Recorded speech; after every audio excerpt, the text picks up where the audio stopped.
அஸ்ஸலாமு அலைக்கும் வரஹ்மத்துல்லாஹி வபரகாத்து. இன்றைக்கி மீன் குழம்பு வைக்கிறது எப்படி வாங்க பார்க்கலாம். அதுக்கு தேவையானது புளி கரைச்சி வச்சுருக்கிறேன், ஒரு பெரிய சைஸ் வெங்காயம் எடுத்துருக்கேன். அதை தாளிச்சிட்டு நல்லா கோல்டு கலர் வர்ற வரைக்கும் வெங்காயத்தை ஃப்ரை பண்ணிக்கிட்டு அதுக்கப்புறம்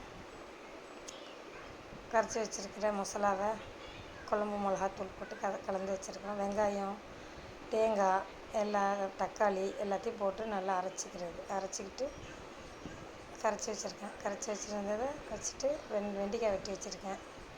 அதை தாளித்து விட்டு அந்த வெண்டைக்காவை நல்லா வதங்கினதுக்கப்புறம் கரைச்சி வச்சுருக்கிற மீனை மல்லிக்கீரை கொஞ்சம் போட்டுங்க, பச்சை மிளகா உடைச்சிக்குங்க. எல்லாம் போட்டதுக்கப்புறம் கோல்டு கலரில் வெங்காயம் வந்ததுக்கப்புறம் வெண்டைக்காவை போட்டு நல்லா வதக்கிட்டு அதில் கொஞ்சோண்டு சில்லித்தூள், மிளகாத்தூள் கொஞ்சம் போட்டுங்க. அதையும் நல்லா வதக்கிட்டு அப்புறமா கரைச்சி வச்சுருக்க குழம்ப சேர்த்துக்குவோம்.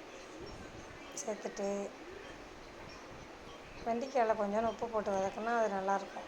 சில வெண்டைக்காய் உப்பு இல்லாமல் இருக்கும். அதனால் குழம்பு தாளித்ததுக்கப்புறம் மூடி வச்சுருவோம்.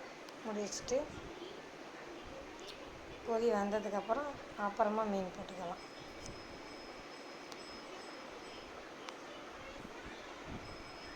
குழம்பு நல்லா கொதிச்சிருச்சு. அதுக்கப்புறம் மீனை சேர்த்துக்குவோம். மாங்காய்,